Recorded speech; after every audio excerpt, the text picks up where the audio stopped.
Assalamualaikum warahmatullahi wabarakatuh. Perkenalkan, nama saya Ayu Putri Faradila, Stambuk A2218116. Di sini saya akan menjelaskan dari tujuan hukum HOM. Tujuannya di sini ada dua. Yang pertama, instruksional umum atau TIU, memahami asas-asas fisika tentang kelistrikan. Yang kedua, tujuan instruksional khusus atau TIK. Yang pertama, menunjukkan hubungan antara beda potensial, kuat arus, dan hambatan pada sebuah rangkaian. Yang kedua, menunjukkan hubungan antara beda potensial dengan kuat arus dalam bentuk grafik. Yang ketiga, menghitung besarnya hambatan berdasarkan grafik hubungan antara beda potensial dengan kuat arus. Selanjutnya, fungsi alat dan bahan praktikum secara online. Yang pertama, laptop atau netbook PC fungsinya sebagai media untuk praktikum secara online. Yang kedua, simulasi PET bandul sederhana. Fungsinya itu adalah sebagai aplikasi yang digunakan untuk melakukan praktikum fisika dasar percobaan 8 hukum HOM secara online. Yang ketiga, pena ballpoint. Fungsinya untuk menulis atau mencatat hasil pengamatan. Yang keempat, lembar kertas. Fungsinya sebagai tempat untuk mencatat hasil pengamatan. Di sini kita akan membahas tentang PET simulation yang akan kita gunakan. PET simulation merupakan sebuah software atau website media pembelajaran laboratorium virtual yang memudahkan percobaan atau praktikum fisika, kimia, dan matematika secara online. Pada kesempatan ini saya akan menjelaskan tentang fitur-fitur yang dapat digunakan PET simulation percobaan 8 mengenai hukum HOM.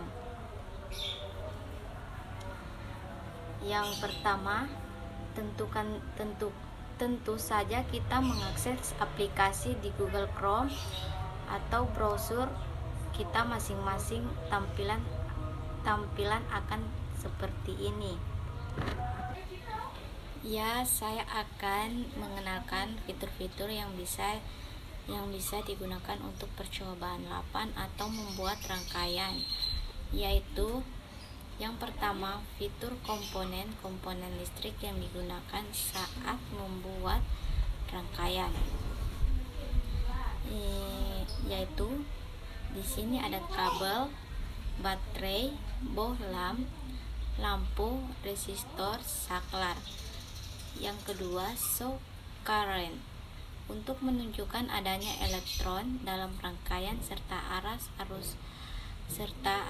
arusnya. Yang ketiga, labels untuk menunjukkan keterangan atau bagian-bagian komponen listrik.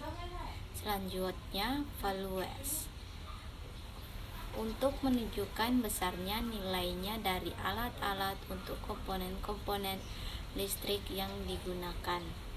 Selanjutnya, voltmeter sebagai alat ukur untuk mengukur beda potensial.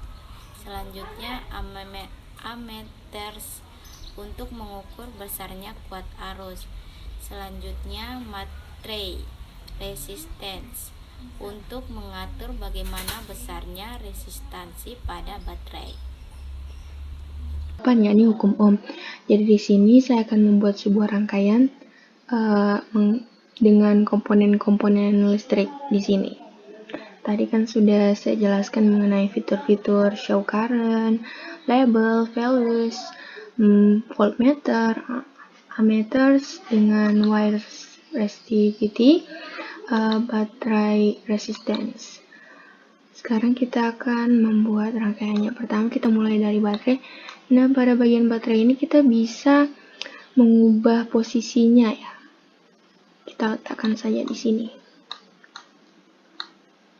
Kemudian kita hubungkan dengan kabel. Kabel ini bisa diperpanjang, bahkan bisa diperpendek. Kita gunakan kabel lagi.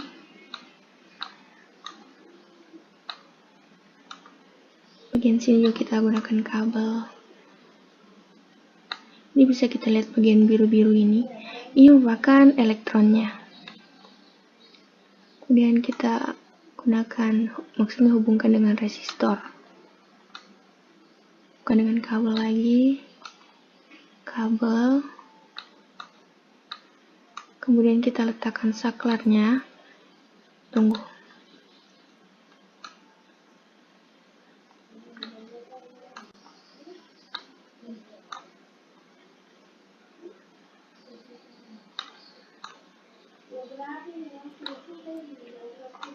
Nah, ini kita hubungkan dengan bohlam. Kita sambungkan dengan bohlam ya.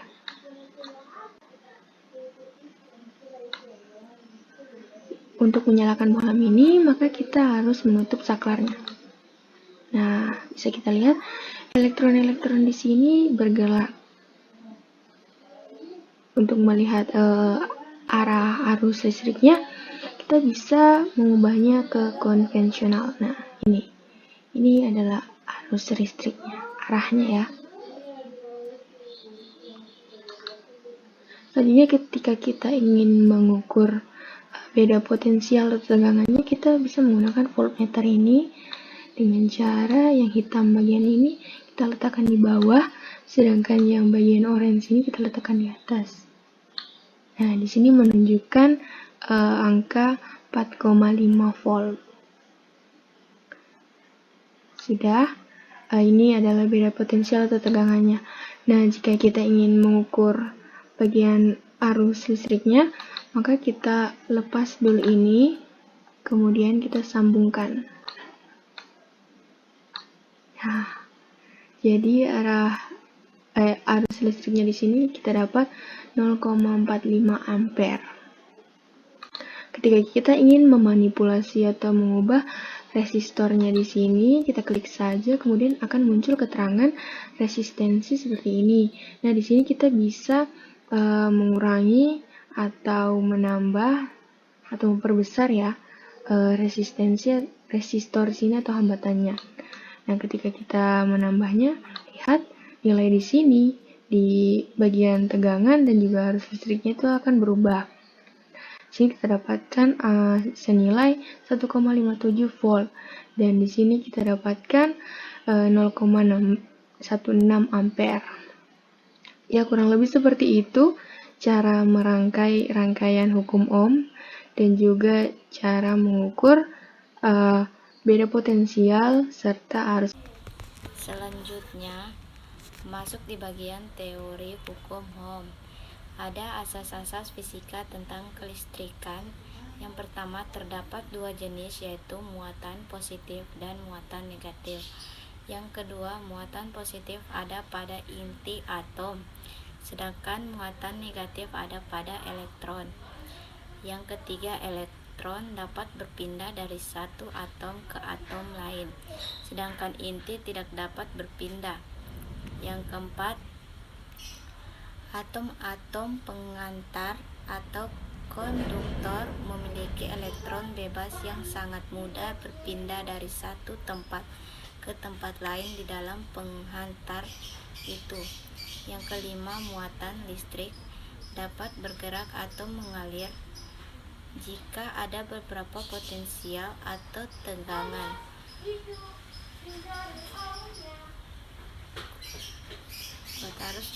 Kuat arus beda potensial dan hambatan listrik. Selanjutnya, kuat arus arus, beda potensial dan hambatan listrik. Yang pertama, kuat arus adalah banyaknya muatan listrik yang mengalir pada suatu pengantar dalam 1 detik dengan satuan A atau ampere. Yang selanjutnya, beda potensial adalah selisih suatu tantangan antara ujung-ujung pengantar yang dihasilkan oleh arus listrik. Yang ketiga, hambatan listrik adalah perbandingan antara tegangan listrik dari suatu komponen elektronik dengan arus listrik yang melewatinya dengan satuan